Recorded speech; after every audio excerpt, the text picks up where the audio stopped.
Hello, everyone. Welcome to Positive Night Talk Show, where all we do is spread positivity and love.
Kelly Blue Book is your trusted pricing, fixing, and instant cash offer in car shopping. KBB.com.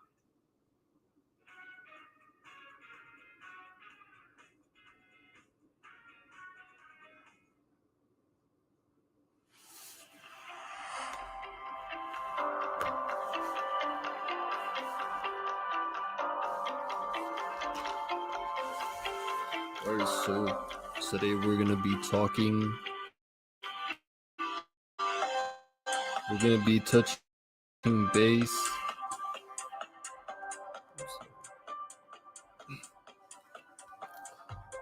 We're gonna be touching base on how to unlock the awesome power of you by Andrew Carnegie, Mental Dynamite, Napoleon Hill.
Alright, so the golden rule applied. What you do to another, you do to yourself. There is no asset comparable in value with sound character, and this is something that an individual must build for oneself. Through thoughts and deeds, character is of definite practical value by Andrew Carnegie.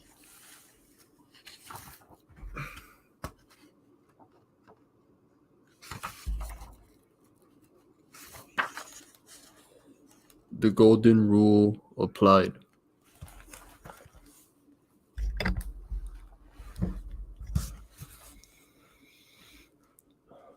This chapter begins in the private study of Mr. Carnegie with Mr. Carnegie. Carnegie, we come now to the principle of the golden rule applied. The principle that nearly everyone professes to believe, but few people practice, due to, due, I suspect, to the fact that so few understand the deep underlying psychology of this principle. Too many people interpret the golden rule as if its meaning were not to do unto others as if they were the others, but to do others and do them plenty before others do them. Of course, this false interpretation of this great rule of human conduct can bring nothing but negative results. The real benefits of the golden rule applied do not come from those in whose favor it is applied, but they accrue to the one applying the rule in the form of a strengthened conscience, peace of mind, and the other attributes of sound character. The factors that attract the more desirable things of life, including endearing friendships, fortune, and happiness. To get the most from the golden rule, one must combine it with the principle of going the extra mile, wherein lies the applied portion of the golden rule. The golden rule supplies the right mental attitude, while going the extra mile supplies the action feature of this great rule. Combining the two gives one the power of attraction that induces friendly cooperation from others, as well as providing opportunities for personal accumulation. Hill, I assume from what you have said that there are few benefits to be acquired through a mere belief in the golden rule. Mr. Carnegie responded, very few. Passive belief in this rule will accomplish nothing. It is application of the rule that brings benefits and they are so numerous.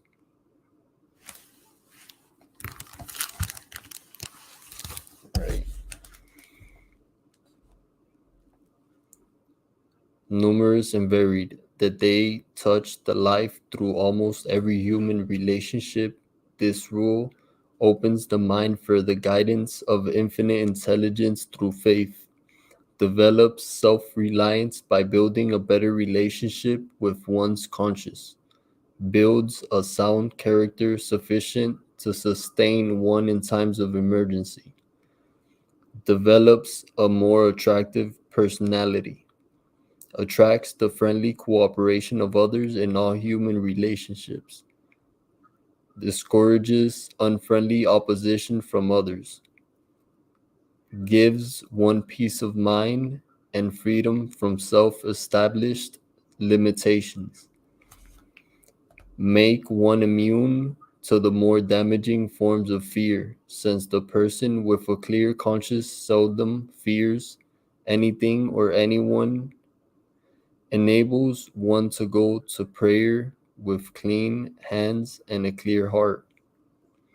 attracts favorable opportunities for self-promotion in one's profession, eliminates eliminates the desire to get something for nothing, makes the rendering of useful service a joy that can be had in no other way, provides one with an influential reputation for honesty and fair dealing, which is the basis of all confidence, serves as a discouragement to the slanderer and a reprimand to the thief, makes one a power for good by example wherever one comes into contact with others, discourages all the baser instincts of greed and envy and revenge, and gives wings to the higher instincts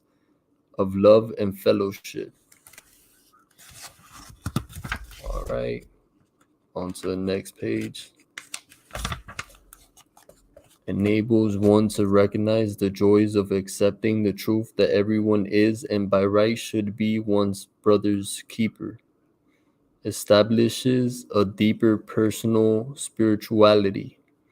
There are no mere opinions of mine. They are self-evident truths the soundness of which is known to every person who lives by the golden rule as a matter of daily habit. Hill, it is apparent from your analysis that the golden rule is the very foundation of all the better qualities of humanity, that the application of this rule provides one with a powerful immunity against all destructive forces. Carnegie responded, your illustration is good. It does provide immunity against many of the ills that beset humanity. But immunity is negative. It provides also the positive attracting power by which we may acquire whatever we demand of life, from peace of mind and spiritual understanding on down to the material needs of life. Hill responded, some people claim that they would like to live by the golden rule, but find it impossible to do so for fear that those who do not live by this rule would take advantage of them. What has been your experience on this point? Mr. Carnegie responded, when people say they cannot live by the golden rule without suffering damage from others, they clearly show their lack of understanding of this principle. A common misapprehension, if you carefully study the benefits I have enumerated, you will observe that they are benefits of which no one can be deprived. I think this common misunderstanding of the working principle of the golden rule grows out of the belief that the benefits of applying the rule must come from those who receive the benefits, whereas they may come from entirely different sources. Also, the misunderstanding arises from the false belief that the benefits consist only of material gains. The greatest of all benefits attained through application of the golden rule are those that accrue to those who apply it, in the form of harmony within their own minds that leads to the development of sound character. There is no asset comparable in value with sound character, and that is something that individuals must build for themselves through their thoughts and deeds. Character is a definite practical value. Here's a quote by Heraclitus. The content of your character is your choice. Day by day, what you choose, what you think, and what you do is who you become. That's so true. All right. So Hill responded to Mr. Carnegie by saying, but is it not true, Mr. Carnegie, that some people do take advantage of those who live by the golden rule, viewing this habit as a weakness to be exploited instead of a virtue to be rewarded? Carnegie responded, yes, some people do this, but the percentage who regard the rule in this manner is so incomparably small that it becomes insignificant. Thus, by the law of averages, you can see that it pays to overlook the damage that one may cause. Moreover, the law of compensation enters into this transaction, and by some strange plan of nature, even the damage suffered from the short-sighted one is offset by the 99 who do respond in kind. Emerson gave a very clear account of this in his essay, Compensation. Hill responded, but there are so few who are acquainted with Emerson's essay or with the law of compensation, and many of those who are acquainted with it let me move on to the next page, look upon it as a mere preachment by a moralist, one that has no real value in the practical affairs of modern life. Will you, therefore, give your views as to the practicability of the law of compensation in a modern business sense, such as you have experienced? Mr. Carnegie answered, My entire experience in business and all other relationships has forced me to accept the soundness of the law of compensation. It is an external verity from which no one can escape, regardless of how smart they may be or how hard they may try to avoid it. There is always some compelling circumstance that raises or lowers us substantially to where we belong in life. According to our thoughts and deeds, we may escape the influence of this law for a time, but viewed over a period of an average lifetime, the law forces all of us to gravitate to the exact position where we belong. Our own thoughts and deeds establish the space we may occupy and the influence we may wield in our relationships with others. We may temporarily dodge our responsibilities to others, but we cannot permanently dodge the consequences of dodging our responsibilities. This one, wait, this is one of the most important tenets of success. We are free to make whatever choices we like, but we are not free from the consequences of those choices. This applies to any goal we might have. For example, a finance goal, some high earning or financially irresponsible friends suggest that you join them on a European vacation, not wanting to miss out, but recognizing that you do not have enough money in your savings account. You book the flights on your credit card and then add in all your travel expenses. Because of the exorbitant interest rate, a single vacation diminishes both your ongoing pay and your credit score. In time, you discover that it greatly hinders your chances of buying a car, owning your own home, and taking your family on a vacation. A fitness goal. All right. Our lives depend on what we choose. From the thousands of forks in the road we're faced with each day, so choose wisely. Then, is it not expedient to apply the golden rule since its application will obviously bring immediate returns, whereas refusing to apply it will mean temporary disadvantage? Mr. Carnegie responded, to get the fullest benefit of this rule, one must apply it as a matter of habit. In all human relationships, there are no exceptions. Many people make the mistake of choosing the circumstances under which they apply the rule. Dr. Hill asked, that is a pretty conclusive statement. It gives one no leeway in which to temporize with the golden rule.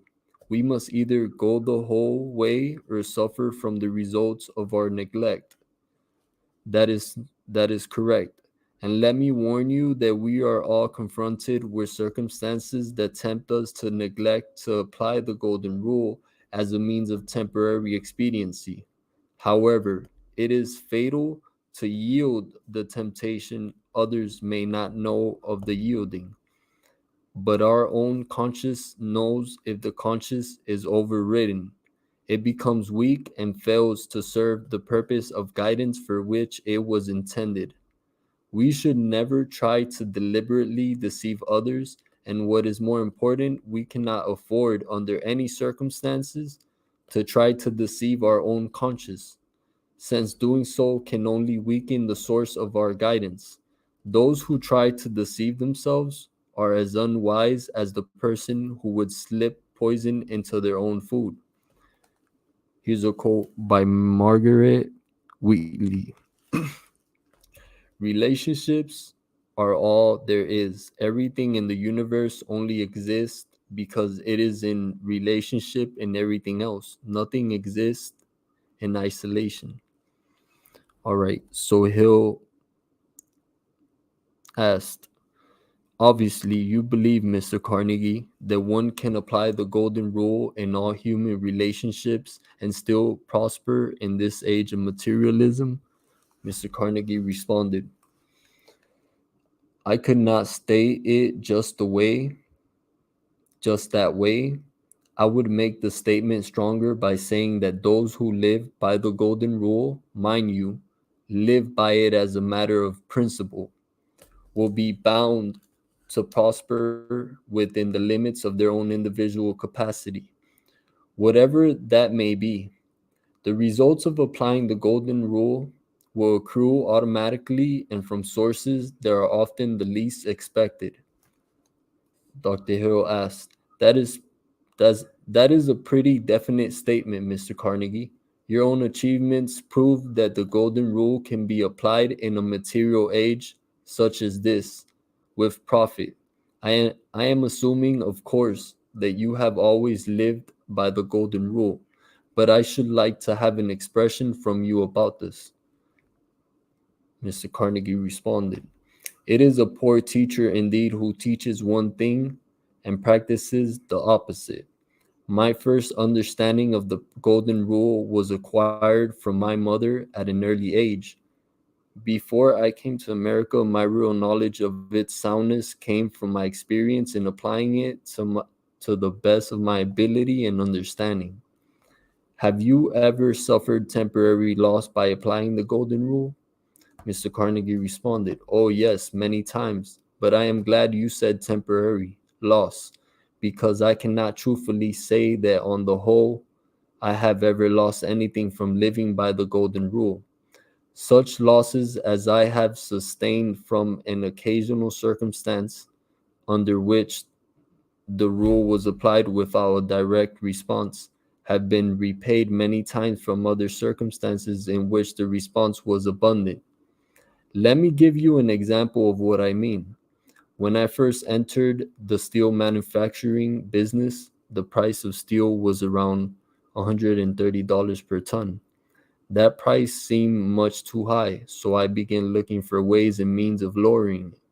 At first, I lowered the price below the then cost of production, although my competitors complained that I was dealing unfairly with them by the practice. Very soon, the increased business that came as a result of the lowered price enabled me to make still further reductions. I soon discovered that lowered prices meant bigger production, and bigger production meant lower unit costs and made lower prices possible. I kept up this policy until we finally got steel down to around $20 a ton. Meanwhile, the lowered price of steel led to the use of steel in many new forms, and after a while my competitors discovered that instead of damaging them, I had actually benefited them by forcing them to lower their prices. Thus the public benefited, the workers in the steel plants benefited, and the manufacturers of steel benefited from a business policy that at first had meant a definite loss to the manufacturers of steel. Today, steel is being used to manufacture a great variety of articles that could not have been manufactured from it at the old prices. And on the whole, I have never lost anything by forcing the price down. My temporary losses were more than offset by my permanent gains. I think this demonstrates how the golden rule works. It may and often does cause temporary losses, but over time the gains are greater than the losses. Mr. Hill asked, You mean that the golden rule philosophy harmonizes with sound business economy? Is that the idea?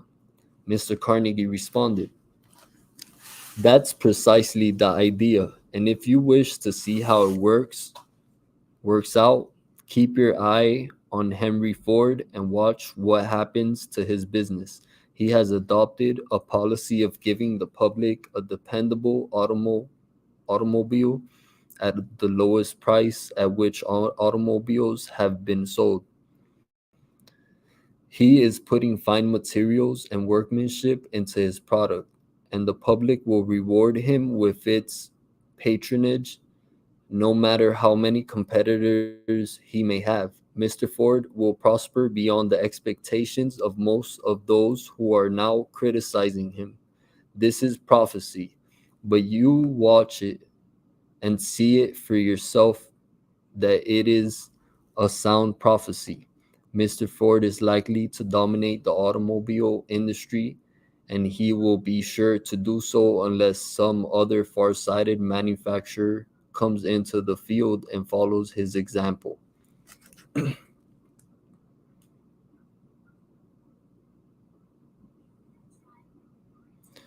Clearly, this was a prophecy that proved accurate.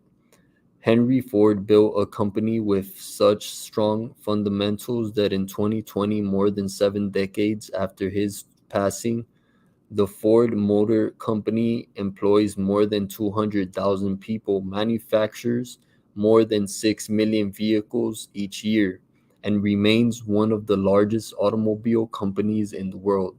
Since its inception, Ford has manufactured more than 350 million vehicles. Henry Ford once said, "My best friend is the one who brings out the best in me." In the context of what Carnegie has just outlined, perhaps the automobile titan was talking not just about his personal mastermind, but also about the external motivation of competitors. Dr. Hill asked, "Would it not be impractical for certain professions to live by the golden rule? For example, lawyers whose professions requires them to prosecute cases in which it would be difficult to apply this rule?" Mr. Carnegie responded, "I could preach you a sermon on this subject because I have had a great deal of experience with many types of lawyers. However, I will confine myself to mention of only one lawyer, the professional policy of whom, along with its results, should provide an answer to your questions. This lawyer will not accept the case unless he is convinced that he is being retained on the right side. That is, he will not accept a case that is without merit. And I hardly need to tell you that he turns away far more prospective clients than he serves. But I must also tell you that he is busy all the time. All right. And his income, judging from all I know about him, is approximately 10 times that of the average type of lawyer. I pay this lawyer a substantial sum annually for his counsel. Quite aside from any other service he renders me, a great many of my friends do the same. We employ him because we have confidence in him, and our confidence is based mainly on our knowledge that he will not mislead a client in order to earn a fee, nor will he accept a case that is unjust or unfair to anyone. Dr. Hill asked, "I see your point. Lawyers can live by the golden rule and prosper provided they are willing to forego the handling of cases that have no merit. But what about the client who comes with the other sort of case, the type that is unjust? It seems that this sort of case is more prevalent than the other type," Mr. Carnegie responded. "In every profession, business, and occupation, there are ways to make money through unfair practices. And there are individuals who are willing to earn money unfairly. But all of them are surrounded by hazards that sooner or later dry up the source of income or bring with it evils, if not losses, that are out of proportion to the gains. It is true that there are many legal cases that have no merit. Some of them are out attempts to get something for nothing through fraud and deceit. A lawyer who chooses to can, of course, accept this sort of case, but I stand on my original statement that such cases bring with them evils out of proportion to the gain to the lawyer. Money obtained unjustly through the tricks of the legal profession may appear to be as good as any other sort of money, but there is a strange influence that accompanies such money that some people do not wish to be burdened with. Somehow, it has a way of becoming quickly dissipated without serving its greatest worth. Just like money that is stolen by highwaymen and thieves. Have you ever heard of a successful highwayman or thief? I have known I have known of many of them getting away with large sums of money. Most of them are now residing in prison or dead. All natural law is moral. The whole universe frowns upon immoral transactions of whatsoever nature they may be, and the person has not yet been born who can successfully run counter to the trend of natural law for more than a brief period. The most important thing is to try and inspire people so that they can be great in whatever they want to be. It is my belief that the secret of the great power of the Golden Rule consists in the fact that it is in harmony with moral laws. It represents the positive side of human relationships. Therefore, it has moral law behind it. Dr. Hill asked, let us consider young people just beginning their career. In what ways may they profit from the Golden Rule? Mr. Carnegie responded, well, the first essential for success in any calling of merit is sound character. Applying the Golden Rule develops sound character and a good reputation. You perhaps want a more concrete example of how young people may profit materially by application of the Golden Rule. So let us combine the principles of the Golden Rule and of going the extra mile and see what results we get. Let us go one step further and add the principle of definiteness of a major purpose. We now have a combination that, if persistently and sincerely applied, will be sufficient to give any young person more than an average start in life. Mr. Hill asked, of course, this combination would serve adults as well as youths, would it not? Mr. Carnegie responded, yes, when we know what we want, make up our we make up our minds to acquire it from the habit of going the extra mile to get it and the use of the Golden Rule to relate to others. The world cannot ignore us. We will attract favorable attention no matter how humble our beginning may be. Dr. Hill asked, wouldn't these principles be a pretty good combination for those going through high school or college in preparation for a career? Wouldn't they give one a definite advantage over those who failed to apply the principles? Mr. Carnegie responded, yes, they would. It is one of the weaknesses of most people that during their school days they study for credits and to pass examinations without knowing what they are going to do with their schooling after they acquire it.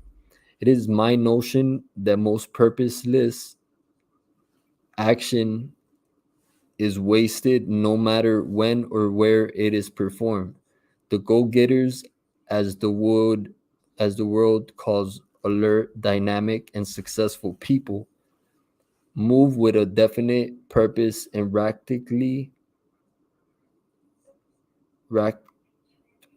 practically all that they do. They move by a definite motive, a definite plan, and they generally reach their destination because they know where they are going and are determined not to be stopped until they get there. Dr. Hill responded, do you believe that those who use the Golden Rule to relate to others and who make it a habit to go the extra mile will face less opposition from others?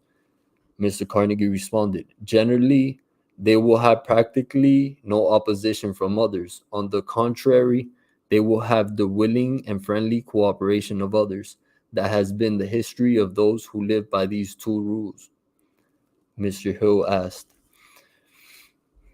then we may say that these two principles not only serve as a moral guide, but also clear one's path of the usual forms of opposition. Mr. Carnegie responded, "That's the story in one sentence. Now I must call your attention to another benefit one may enjoy by living by these two principles. It consists of the fact that those who live by these principles as a matter of daily habit will profit. In contrast with others who neglect to apply the principles, need I call attention to the fact that most people pay no attention to either of these principles. We are rapidly becoming a nation of greedy, selfish people, most of us struggling to acquire material possessions while having a total disregard for the rights of others. This trend is so definite that a blind man can see it without looking. If if this popular trend continues for another 2 or 3 decades, the United States will be known throughout the world as a grasping, greedy nation. If the trend continues indefinitely, it will lead to the destruction of our present form of government. Because greed is a contagious and self perpetuating evil that knows no bounds within the range of human rights. It will destroy the spirit of Americanism that made this nation rich and free. It will replace every statesman we have with greedy politicians who seek personal aggrandizement instead of an opportunity to serve the people. I tell you, and I wish to emphasize what I say, that the Golden Rule spirit is the only human made power that can hold this nation together. In its present form, therefore, those who live by this rule will be doing more than merely benefiting themselves. They will be making a distinct contribution to the nation as a whole, a contribution of value in proportion to the individual's influence in their community. This nation has little to fear from forces outside itself. It has much to fear in the forces now being created by the habits of the people. Our model in the past has been all for one and one for all. That model is represented in our form of government, in the friendly alliance between the state and federal governments. But I can see from the present trend of individual habits that this model is rapidly being transformed into another. Everyone for themselves, and may the devil take the hindmost. Dr. Hill asked, "You believe then that everyone should begin preaching the golden rule as a common foundation for all human relationships, whether they are social or business relationships? Is that the idea?" Mr. Carnegie responded, "No, emphatically, no. That is not the idea at all. Everyone should stop preaching the golden rule and begin practicing it. Some people believe that preaching about the rules of sound relationship fulfills their obligation to society, but that is not enough. Preachments that lack action supporting that which they advocate become monot, monotonous. A single individual practicing the golden rule will do more good to popular goddamn popularize this rule in their community than all the preaching a dozen people might do. The same might be said of business. Let one company adopt the golden rule as the basis of its relationships and prove the soundness of the rule by its own prosperity, and immediately other firms will fall in line and emulate the example. If both the employers and the employees related themselves to one another on the golden rule basis, we would hear no more about labor troubles because there would be no basis for trouble, nor would there be any room for professional agitators whose business it is to exploit workers and employers alike by stirring up animosity between them. Mr. Hill asked, which side should be the first to initiate the Golden Rule policy, the employers or the employees? Mr. Carnegie responded, whichever side is smarter. The group that takes the initiative in applying this rule in its dealings will have a tremendous advantage over the other. It will be in a better position to command the sympathy and the support of the public because, as surely as tomorrow's sun will rise, the public will recognize and adequately reward any individual or group who lives by the golden rule. And then I say, live by it. I do not mean the mere preachment of the rule, but the application of it in all relationships. Mr. Hill asked, would you mind enumerating some of the major advantages an employer may gain by adopting the golden rule as the basis of their business policy? Mr. Carnegie responded, first, the employer would benefit from a better relationship with their employees. This will eliminate labor disputes and increase production. The increased production would make increased wages possible. It would engage the attention of the public to an extent that the new policy would command free media publicity of great value, leading to a greater consumption of the employee's product. It would cut down the expense of labor turnover because it would place a premium on every job. This is quite an item with many employers, given that the training of skilled workers takes time and money. It would take drudgery out of labor for both the employer and the employees. It would reduce waste by minimizing the costly errors of employees. Mr. Hill asked, with all those possible benefits awaiting the employer who adopts the golden rule as the basis of their business relationships, why have so few employers taken advantage of the opportunity to profit by it? Mr. Carnegie responded, because of one of the oldest of human faults, lack of vision. People change their habits slowly and often grudgingly, especially when the change calls for the introduction of new ideas.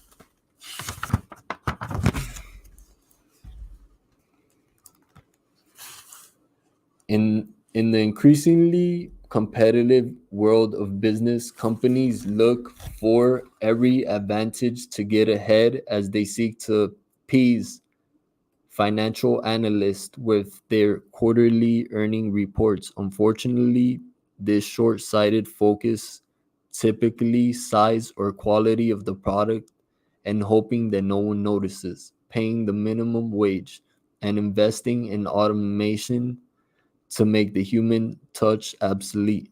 However, some companies are bucking the trend, such as Costco.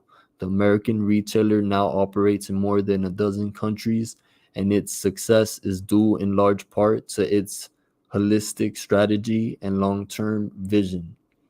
Costco pays above market wages to its staffs while offering enormous savings to its customers.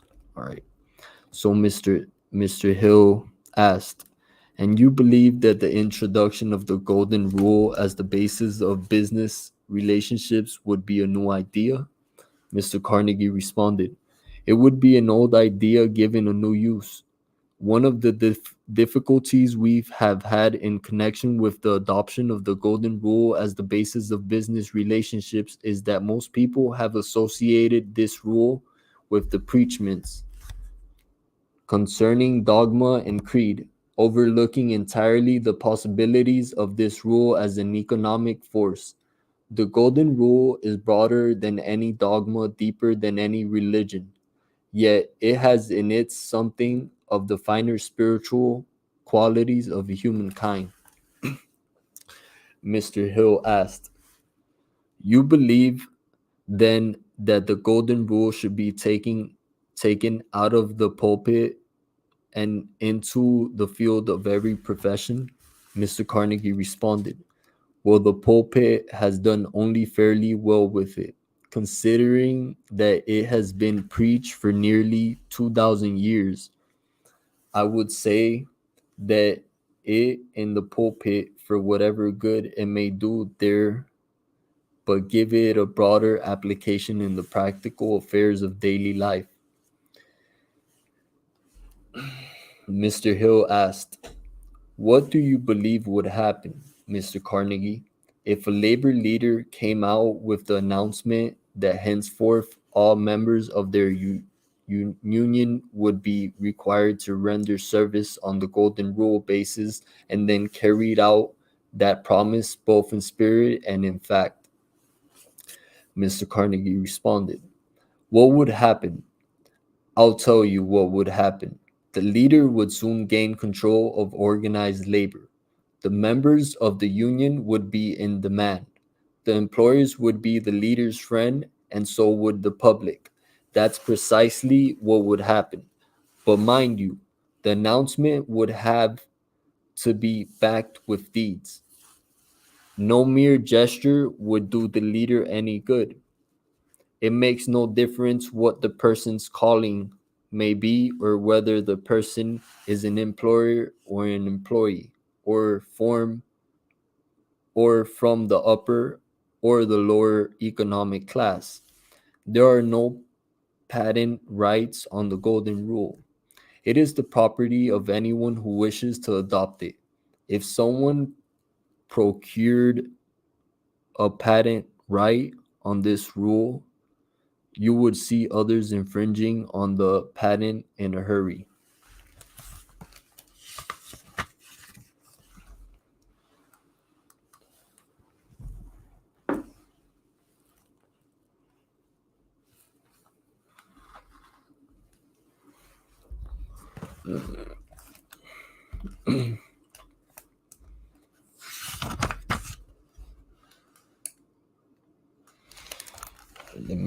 Let me take a water break.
All right.